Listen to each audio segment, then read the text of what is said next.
Third Phase Moon, Blake Cousins, welcome back everybody from around the world. We have special guests today, Corey Goode, in regards to the DIA, which basically confirmed recently that exotic propulsion papers corroborating the inside testimony on warp drive and wormhole travel exist.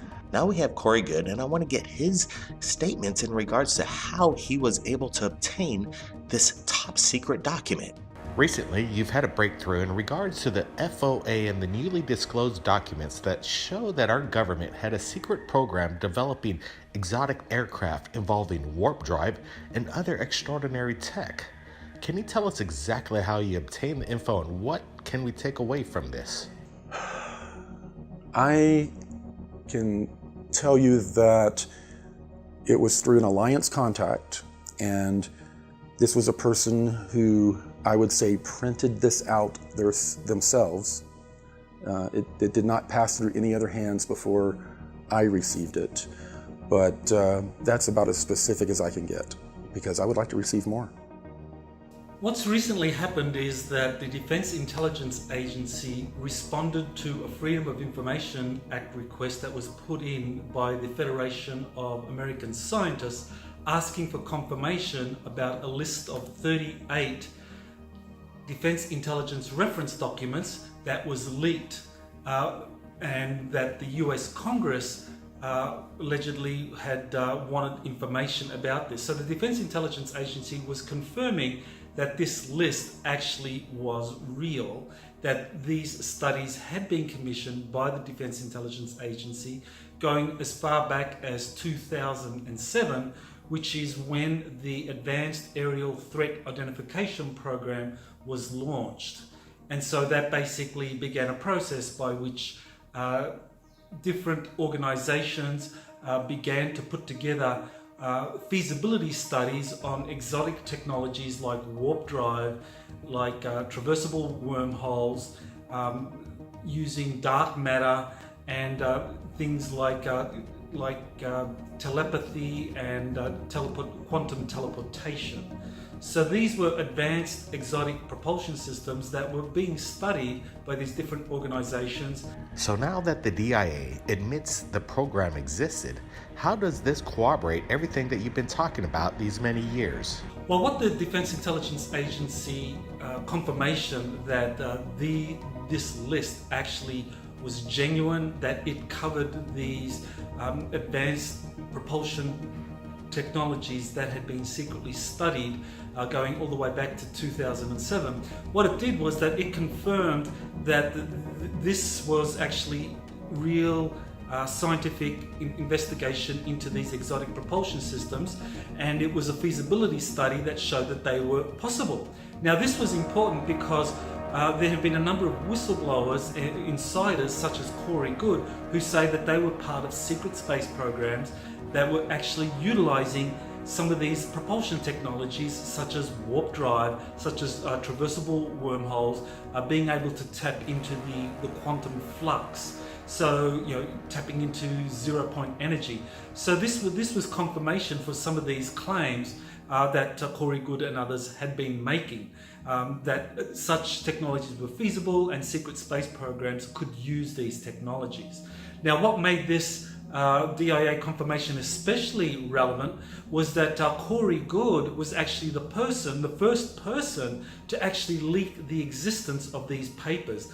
Back in December of 2017, he leaked two of these papers, one dealing with traversable wormholes and the other one dealing with warp drive technologies. No one had ever heard of these papers before. He had gotten these papers from an insider, presumably someone working within the Defense Intelligence Agency, and he leaked this to the public. And then later on, the public started to learn about the existence of this advanced aerospace technology identification program, that this was actually in existence. And so that they actually were doing these kinds of feasibility studies to try and understand the behaviors of some of the UFOs. So this was something Corey Goode leaked, and it's confirmation that Corey Goode has access to a genuine insider with this kind of information. So I think the DIA confirming this list of 38 papers dealing with these exotic technology propulsion systems was actually a very big boost to the authenticity of Corey Goode as an insider who has legitimate information on secret space programs. What kind of technology are in these exotic craft? What did they mean when they speak of wormhole tech? Is there ET involvement? I think so. I think that they're trickling out information to prepare the public for the release of some of these advanced technologies. Not all of them. They'll show us, anti-gravity type things at first and explain it all. It all makes total sense. It's a shame that we just discovered it. We could have discovered it in the time of Tesla, but they really did. And they'll try to make it sound like this is a new program, when actually they're using Space Force to aggregate all of these other programs under one moniker, and give a healthy platform for them to be able to let this information out. If they're going to disclose this information, some people are going to have some hard questions, and they're going to have to do it in a patriotic sort of way, I believe, from not only my opinion, but from the many connections I've made. And this isn't only my opinion, this is the opinion of many of the Alliance people that I have conversations with on a regular basis. So far, 3 of the papers on the 38 documents list have been leaked to the public. When do you think we'll actually see the other 35 papers? Dr. Salla and a few others are working to do freedom of information requests to get the other documents released. I'm told one of them will not be released because it does contain classified information about high-powered laser systems. But the others, we believe that we will be able to have released through FOIA requests. Now, I'm also working the back channels.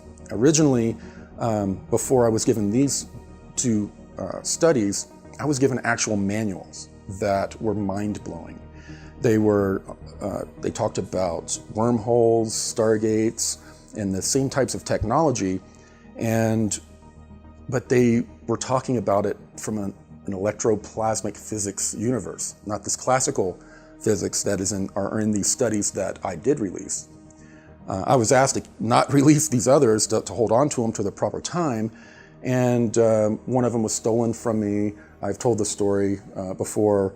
I took them to be authenticated, and it was at an old pawn shop, and a person ended up pulling a pistol on me and telling me that I wasn't going to leave with the document, and they took it.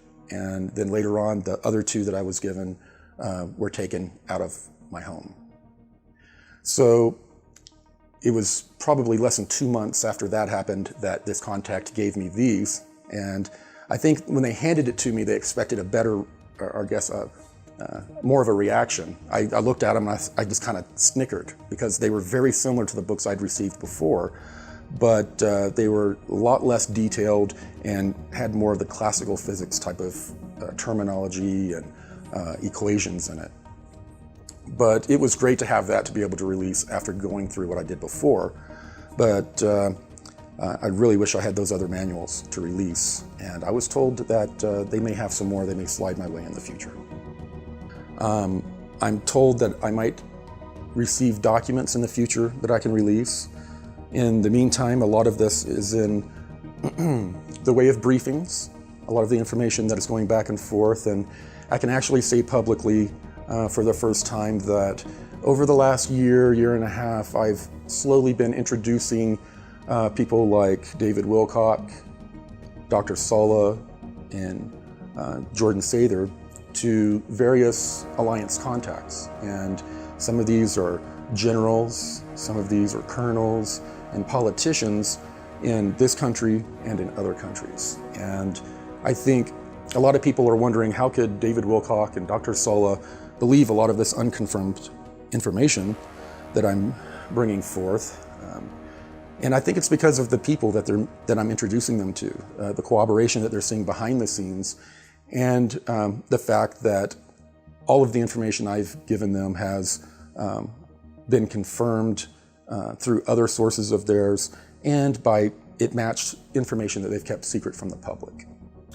Well, with the Defense Intelligence Agency confirming that this list of 38 papers is genuine, and so far we know 3 of them have been leaked, 2 by Corey Goode back in December of 2017, and then 1 by George Knapp, who released that one in the middle of 2018. Now, we know 3 of the papers that deal with exotic propulsion systems, and we know that those 3 papers all involved authors associated with Earth Tech International, which is an organization that studies these kinds of exotic propulsion systems and other kinds of advanced technologies out of Austin, Texas. And it was established by Dr. Hal Puthoff back in 1985.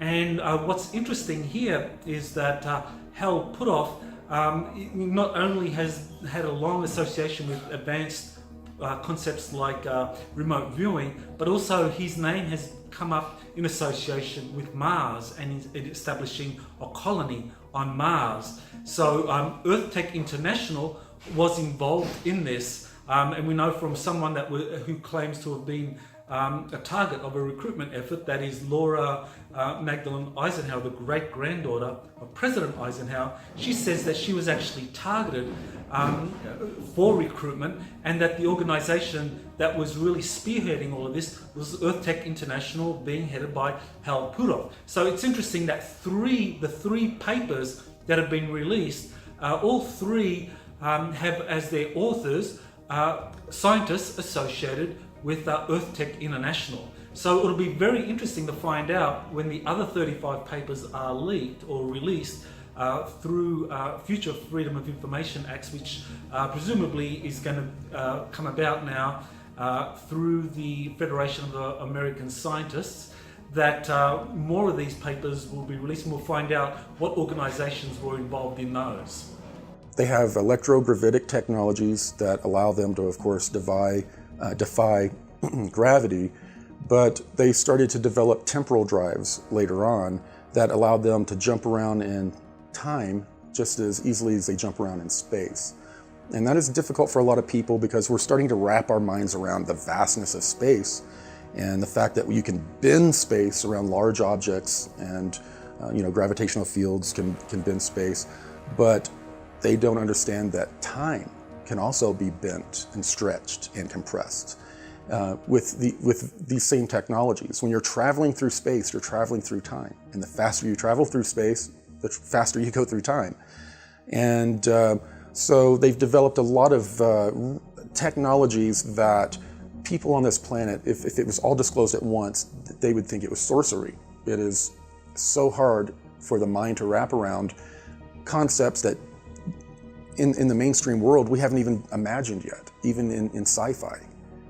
These things are real, and they've been going on for quite some time. Cosmic web. And the concept is every galaxy, every star, every planet, every planetoid has an electromagnetic connection between them.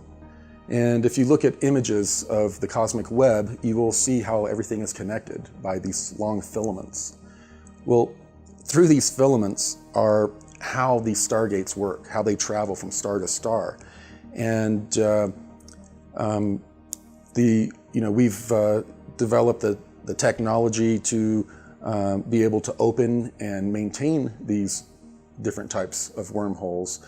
And it's a technology that is used in certain craft that travel through the cosmic web, as well as physical locations on the planet that as the Earth rotates, they're like nodes that become active, and those regions can be used as a takeoff point into the cosmic web through these stargates.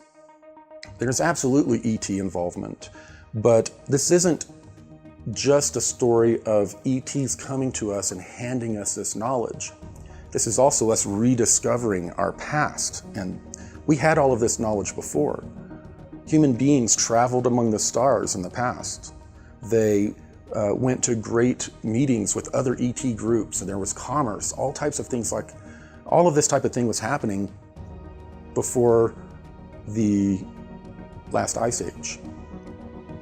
So a lot of the mystery schools and places in Tibet and India, these old monasteries, had this information. And going back to World War II, we had Nazis and other people that were going on pilgrimages and expeditions to gather this information. And when they did, they were finding old scrolls, and you'd unroll this old scroll and look at it, and they were the schematics for building a flying saucer or a Vimana, and other technologies. So we are rediscovering the past, we are getting information from extraterrestrials, and we are innovating in the moment. And some very interesting things have been developed that I'm very hopeful will be disclosed to everybody very soon. Well, as I said, I've been talking about the cosmic web. I've been talking about how these spacecraft, how their engines work, how stargates work within the cosmic web. So they definitely corroborate my testimony. But like we said, it also sets up quite a lot for future disclosures. What's your thoughts on Bigelow and Elon Musk? Are they part of the secret space program? I think that these are two human beings that want to make a huge difference on this planet through innovation and developing out technologies. I think they see a lot of the barriers, but they don't understand that these barriers are something that they're not going to be able to break. They're not going to be able to travel freely in space until a lot changes, or until they sign agreements, confidentiality agreements, to where when they do go out into space, they won't report what they're seeing. I know Bigelow and Elon Musk, they both have good hearts, and I think that they're trying to disclose technologies to all of us and help innovate those to make this the utopia that it should be.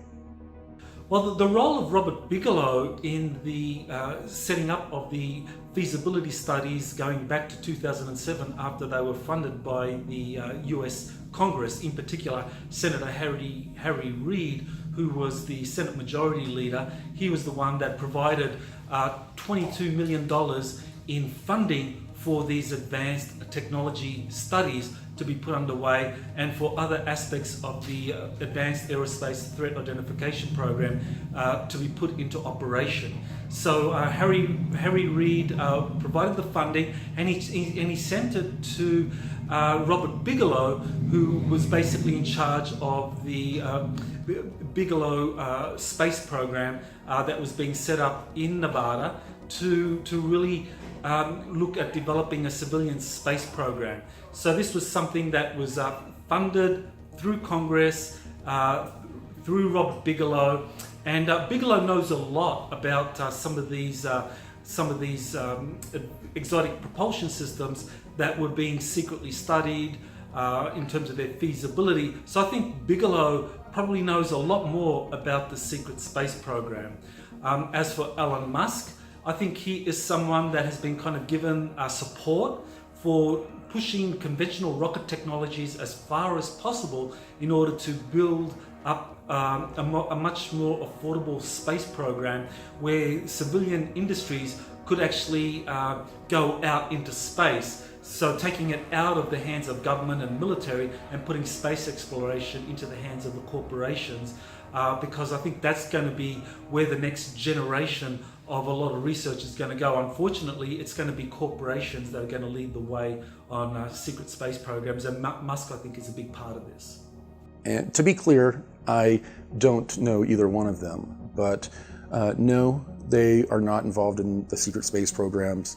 They're involved in a more of a mainstream corporate drive to get us into space and to develop technologies that will make this a better world. I think that they're probably amused by stories of the secret space program, but I don't know what kind of connections they have. They could have very similar connections to me, and they could be hearing a lot of very similar things that I'm reporting, but it's just too controversial. And they're in mainstream business, and maybe they need to maintain a healthy skepticism until they see the nuts and bolts. What's next for you, Corey, after the huge response to Above Majestic? Yes.